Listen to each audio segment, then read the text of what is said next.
Hello everyone and welcome to skill बस। दोस्तों, आज के इस वीडियो में मैं डिस्कस करने वाला हूं ब्लैक फंगस के बारे में। हमारे देश में ऑलरेडी कोरोना वायरस के साथ एक स्ट्रगलिंग लड़ाई चल रही है और ब्लैक फंगस जैसी जो बीमारियां है हमारा लड़ाई और ज्यादा मुश्किल कर दे रही है। ऊपर से हमारा जो भी हेल्थ केयर सिस्टम है, जो टोटल हेल्थ केयर इंफ्रास्ट्रक्चर है, वो भी एक तरीके से कोलैप्स कर जा रही है इतना बीमारियां एक साथ फेस करने में। तो इस वीडियो में हम जानेंगे कि ये ब्लैक फंगस होता क्या है, एग्जैक्टली ये किस तरीके से ओरिजिनेट होता है, कितना डेंजरस है ये और हम किस तरीके से इसका प्रिवेंशन कर सकते हैं। So my name is Sabyasachi and with no further due let's begin. तो सबसे पहले हम जानते हैं कि ब्लैक फंगस एग्जैक्टली होता क्या है। दोस्तों, ये एक तरह का फंगस है, एक तरह का बैक्टीरिया है जो जनरली हर जगह प्रेजेंट रहती है। फ्रीली ये एग्जिस्ट करती है एनवायरमेंट में, जैसे कि नॉर्मल सॉइल पे, वेट सर्फेसेस पे, हर जगह ये एक तरीके से एग्जिस्ट करती है। और जो भी डिकेइंग ऑर्गेनिक मैटर होते हैं, जैसे कि फ्रूट्स, आप अक्सर जब फ्रूट्स फ्रिज के बाहर रखते हो तो वो कुछ टाइम के बाद रॉट हो जाती है, राइट? तो ये क्यों होता है? Because there is a fungus attacking in that particular fruit. तो इसी तरीके से ये फंगस जब ह्यूमन बॉडी को अटैक करती है, उसी चीज को ब्लैक फंगस के नाम से यहाँ पे बोला गया है। जब वो अटैक करती है हमारे बॉडी में, हमारे टिश्यूज को, तो हमारे भी टिश्यूज एक तरीके से रॉट हो जाते हैं, बिल्कुल उसी तरीके से जैसे एक फ्रूट रॉट होती है। तो वो जो कंप्लीट सिस्टम जो इस तरीके से काम कर रही है, इसी मोल्ड को ब्लैक फंगस का नाम दिया गया है मेडिकल टर्मिनोलॉजीज में। अब इसके साथ कोरोना वायरस का क्या रिलेशन है? दोस्तों, कोरोना वायरस का जो मॉर्टेलिटी रेट है वो कंपैरेटिवली काफी ज्यादा कम है। लाइक 90% लोग क्योर हो जाते हैं कोरोना वायरस से बहुत ही इजीली, ठीक है। बट ब्लैक फंगस जो है, इसका मॉर्टेलिटी रेट बहुत ज्यादा है। It's more than 50%, which makes it very dangerous. जिनको ये होता है बहुत फास्टली स्प्रेड करता है, and if it reaches your brain then it becomes really very fatal. And that is precisely why black fungus is called as a very dangerous disease जो कि originate हो रहा है और बहुत ही तेजी से राइज कर रहा है हमारे कंट्री में। बट एक चीज डिफरेंट है यहाँ पे कोरोना वायरस से, और वो ये है कि ब्लैक फंगस जो है वो कंटेजियस नहीं है। जैसे कि कोरोना वायरस इंसान से इंसान पे ये एक तरीके से ट्रांसफर होता है, राइट? जब भी आप किसी भी कांटेक्ट में आते हो जिसको कोरोना वायरस है, आपको भी हो जाने का चांसेस बहुत ज्यादा बढ़ जाता है। But that is not the same case in case of black fungus, ठीक है। ब्लैक फंगस में आप जब भी किसी के कांटेक्ट में आते हो तो जरूरी नहीं है कि आपकी बॉडी में भी वो आ जाए, ठीक है। बट आप ये इंडिविजुअली इस चीज को आप ले सकते हो, मतलब कि इंडिविजुअली आप ब्लैक फंगस के साथ इन्फेक्टेड हो सकते हो, ठीक है। तो ये चीज समझने लायक है कि यहाँ पे किस तरीके से ये फंक्शन करता है। वो सारे चीज हम लोग एक एक तरीके से समझेंगे कि कहाँ से ये ओरिजिनेट हुआ है और किस तरीके से और किन लोगों को ये पर्टिकुलर ब्लैक फंगस इफेक्ट कर रही है।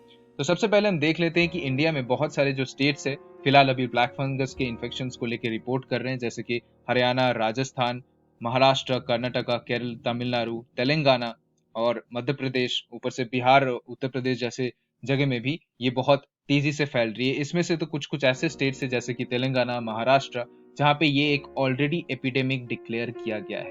तो ये किस तरीके से काम करता है, ये पर्टिकुलर फंगस का जो मोल्ड्स है वो किस तरीके से स्प्रेड करता है, वो हम जानते हैं। जैसे कि मैंने आपको बताया कि कोई फ्रूट होता है तो वहां पे जिस तरीके से ये स्प्रेड करता है, उसी तरीके से कोई भी इंसान जिसका इम्यूनिटी बहुत ज्यादा स्ट्रांग नहीं है, उन्हीं को ये स्प्रेड करता है इसी तरीके से। फॉर एग्जाम्पल, आई पे भी स्प्रेड होता है और टिश्यूज जो होती है वो टिश्यूज धीरे धीरे एक तरीके से रॉट कर जाती है, ठीक है। ये थ्रोट में भी हो सकता है, या आपके फेस में भी धीरे धीरे ट्रांसफर हो सकती है, आपके नोजेस में भी हो सकती है, और अगर ये पर्टिकुलर फंगस आपके ब्रेन की तरफ चली जाती है तो इट बिकम्स रियली फेटल, और फिर बचने की चांसेस बहुत ज्यादा कम हो जाती है, ठीक है। तो डिपेंडिंग ऑन द वायरस किस तरीके से वो ट्रांसफर करती है वो मैटर करता है। बहुत सारे ऐसे फंगस का नाम आपने अब तक सुन लिया होगा, जैसे कि ब्लैक फंगस हो गया है, फिर व्हाइट फंगस हो गया है, येलो फंगस हो गया। ये तरह तरह की फंगस है जो डिफरेंट तरीके से फैलती है, इसी वजह से इसका नाम अलग है। सिम्टम्स थोड़े अलग होते हैं, but they basically operate in the same procedure, उनका मैकेनिज्म ऑफ ऑपरेशन सेम, ठीक है।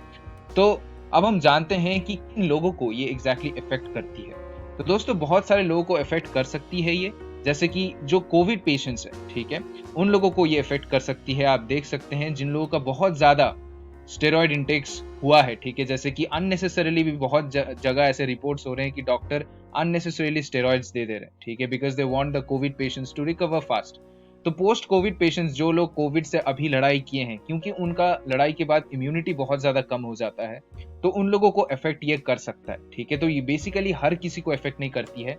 अगर ये फंगस आप देखोगे, इट्स वेरी रेयर, ठीक है, हर किसी को ये इफेक्ट नहीं करती है। जिनका इम्यूनिटी रियली बहुत ज्यादा कम है, इम्यूनिटी अगर बहुत ज्यादा आपका कम है, तभी ही ये फंगस आपके बॉडी में आ सकता है।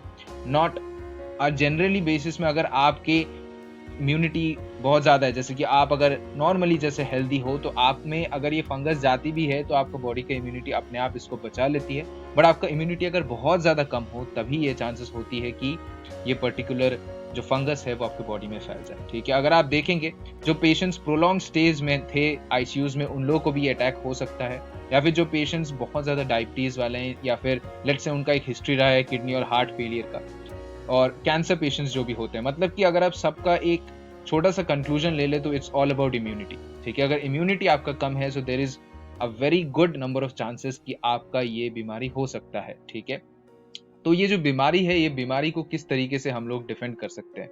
देखिए, इसका जो ट्रीटमेंट होता है दोस्तों, ठीक है, ट्रीटमेंट इसका बहुत ज्यादा भरोसेमंद नहीं है, बिकॉज ट्रीटमेंट क्या है, it involve surgical removal of the infected tissues. जो भी आपका टिश्यूज इन्फेक्टेड हुआ है इस पर्टिकुलर बीमारी से, वो सर्जिकली रिमूव किया जाता है। तो मतलब लेट्स से आपका नोज अगर पूरी तरीके से इफेक्ट हुआ है, तो नोज के जो भी टिश्यूज होते हैं वो उसके रिमूवल करना पड़ता है पूरी सर्जिकली। तो उसके बाद शायद सिंथेटिकली आपको बहुत सारी चीजें स्मेल करनी पड़ेगी, या फिर अगर आपके आईज को इफेक्ट कर गया है, तो शायद आईज के टिश्यूज को हटानी पड़ती है, जिससे ब्लाइंडनेस भी आ सकता है।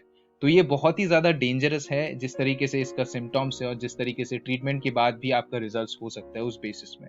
एंड इसका जो भी मेडिसिन होता है, जो ड्रग्स का इस्तेमाल करके इसको सही कराया जाता है, those are very expensive. And at the same time, at this current situation India में उसका बहुत ही लिमिटेड सप्लाई है, क्योंकि ऑलरेडी हेल्थ केयर सिस्टम बहुत खराब तरीके से कोलैप्स कर गई है, और उसका न्यूज आपको अच्छी तरीके से पता है टिल डेट। तो उस बेसिस में अभी जो इसका भी सप्लाई है बहुत ज्यादा एक्सपेंसिव हो जा रहा है। ऑल्सो बिकॉज क्योंकि लिमिटेड सप्लाई है, तो ऑब्वियस सी बात है ज्यादा एक्सपेंसिव हो ही जाएगी। तो इसका ट्रीटमेंट बहुत ज्यादा मुश्किल है, एंड बहुत लेस ट्रस्टेबल भी है, क्योंकि इस ट्रीटमेंट के बाद भी साइड इफेक्ट्स रह जा रहे हैं, राइट। तो इसका प्रिवेंशन हम लोग किस तरीके से करें? Because when the treatments are very dangerous, the only thing that we can succumb to is prevention is better than cure, right. इसी चीज को हम लोग सोच सकते हैं इस दिस पर्टिकुलर मोमेंट में। तो क्या किस तरीके से हम इस चीज को प्रिवेंट कर सकते हैं? जैसे कि मैंने बताया कि ये पूरा खेल इम्यूनिटी का है। You have to strengthen your immunity, and that's the first way you can achieve to prevent this particular disease, okay.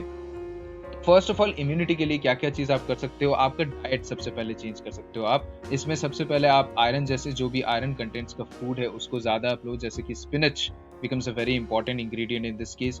Vitamin E जैसे बहुत सारे नट्स और सीड्स होते हैं, वीट जर्म होते हैं, उसके बाद जो ग्रीन लीफी वेजिटेबल्स होते हैं उसको आप ज्यादा लिया करो। स्वीट पोटैटोज खाया करो फॉर विटामिन ए, ठीक है। स्पिनच का कंटेंट काफी ज्यादा बढ़ाना पड़ेगा आपको डाइट्स में। और जो भी सारे चीज आप अपने डॉक्टर्स के साथ भी कंसल्ट कर सकते हो, जो भी सारे चीज आपके लिए अच्छा इम्यून सिस्टम बना सकता है, वो सारे चीज को अपना डाइट का एक रेगुलर रूटीन बना दो। ये ना कि आपको इस पर्टिकुलर डिजीज से बचाएगा, but at the same time ये कोविड के लिए भी बहुत ज्यादा इंपॉर्टेंट है, ठीक है, कि you need to have a very strong immunity system. क्योंकि अभी जो भी डिजीजेस हो रहे हैं, वो सारे डिजीजेस एक्चुअली आपके इम्यून सिस्टम को ही अटैक कर रहे हैं। So if you have a strong immunity system, आपको शायद अटैक करने का चांसेस बहुत ज्यादा कम हो जाएगा, या फिर ये होता ही नहीं है। फंगस तो बिल्कुल भी नहीं होता है अगर आपका इम्यूनिटी काफी ज्यादा स्ट्रांग है तो, ठीक है।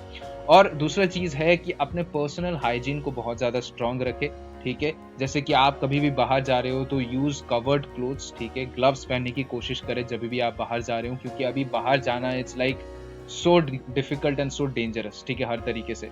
रेगुलर बाथ्स लिया करो, ठीक है। Eight the same time clothes आप डेली बेसिस में चेंज करते रहो, वॉश किया करो अपने क्लोथ्स को। सो पर्सनल हाइजीन एकदम प्रॉपर्ली मेंटेन रहनी चाहिए।